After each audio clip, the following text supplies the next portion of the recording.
You know that feeling, right? When you're at the grocery store or filling up your car or just looking at your bills and everything just seems to cost a little bit more? It's this quiet pressure on our wallets. It's all over the news. But what's really going on behind the scenes? Well, there's this powerful economic force at play, this silent architect shaping our financial world, and that's inflation. So let's dive in and figure this thing out. Yeah, so we all feel the symptom, don't we? Things just get more expensive. But what is actually happening underneath it all? What even is this thing we call inflation? And why does it have such a massive impact on pretty much everything? That's the big question we're going to tackle right now. All right, so let's just get the textbook definition out of the way. It's pretty simple. Inflation is just the gradual increase in prices over time. And what that really means is that the purchasing power of your money is going down. Think about it like this. If inflation is, say, 5% this year, that $100 bill in your wallet, next year it'll only buy you what about $95 buys you today. Simple idea, right? But what's going on behind the scenes is where it gets really interesting. Okay, so let's really get into it. And this is the first big mental shift you need to make. We always talk about prices going up. But the real story, the more accurate way to think about it, is that the value of our money is actually going down. And to really get our heads around that, I've got a great little analogy for you. I love this way of thinking about it because it just makes everything click. Imagine for a second that everything our economy produces, all the cars, the coffee, the phones, you name it, is all stored in one gigantic warehouse. Now, what's money? Well, money is just the claim ticket you use to go get something from that warehouse. So what happens if you suddenly print a whole bunch more claim tickets, but the amount of stuff in the warehouse stays exactly the same? Right. Each ticket is suddenly worth less. It's not that the stuff got more expensive, it's that your ticket to claim it just got a whole lot weaker. Okay, so that makes sense, right? Our claim tickets are worth less. But why? What actually causes that to happen? Well, that's what we're jumping into next. It really boils down to two main forces, and then there's this kind of hidden driver that you really need to know about. So here are the two big players. On the one hand, you've got what's called demand-pull inflation. The easiest way to think about this is just too much money chasing too few goods. The housing market example is perfect, right? Everybody wants a house, but there aren't enough to go around. What happens? Prices get bid up. That's demand pulling prices higher. Then, on the other hand, you have cost-push inflation. This is when it just gets more expensive to make or deliver things. Think about it. When the price of gas goes way up, it costs more to truck food to your local supermarket. And guess who pays for that? We do. So one is all about demand, and the other is all about supply costs. But remember that hidden driver I mentioned a second ago? This is the big one. And it ties right back to our whole claim ticket idea.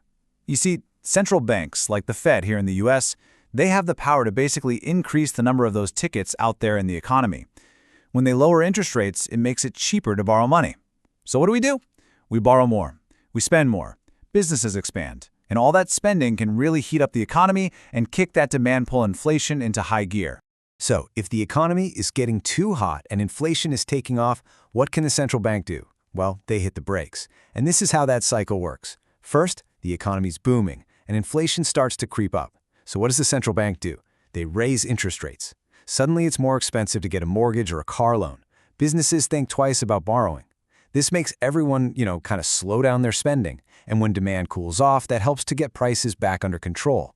It's this constant push and pull, a real balancing act. Okay, so it sounds like inflation is this big, scary monster we always need to be fighting, right? But here's the twist. What if I told you that a little bit of inflation is actually a good thing? Yeah, I know. It's way more complicated than just good versus bad. Let's dig into that. Believe it or not, there's a target. And that target is usually right around 2%. So why not zero? Why would we want prices to go up at all? Well, a little bit of inflation actually encourages people to spend or invest their money today, instead of just sitting on cash that's slowly losing its value. It's like the grease that keeps the gears of the economy turning. Because the opposite, deflation, where prices are falling, that's a real disaster. If you knew that new TV was going to be cheaper next month, you'd wait, right? Everyone would. And the whole economy would just grind to a halt. But, and this is a huge but, there's definitely a tipping point. Once inflation gets too high, it turns from an economic lubricant into a destructive fire. It just decimates your savings. It creates so much uncertainty that businesses can't plan for the future. And it's especially brutal for people on fixed incomes, like retirees. And in the worst-case scenarios, like we saw in 1920s Germany, you get hyperinflation, where your money basically becomes worthless. That's the real danger zone. Okay, enough of the high-level economic theory. Let's bring this right down to earth. What does this mean for you? For your bank account? For your paycheck? For your mortgage? How does this silent architect actually mess with your bottom line? Wow. Okay, this number right here, this says it all. Check this out. Let's say you're doing the right thing. You've got money in a savings account, and it's earning you a nice 2% interest. Sounds good, right? But if inflation is running at 6%, you're not making 2%, you are losing 4% of your buying power every single year. Let that sink in. The number in your account is going up, but what it can actually buy is shrinking. That's inflation's silent tax. And this chart really hammers that point home. This is maybe one of the most important concepts to get, the difference between your nominal return and your real return. So your nominal return is the number you see on your investment statement. Let's say it's 8%. You think, awesome, I made 8%. But hold on, you have to subtract inflation.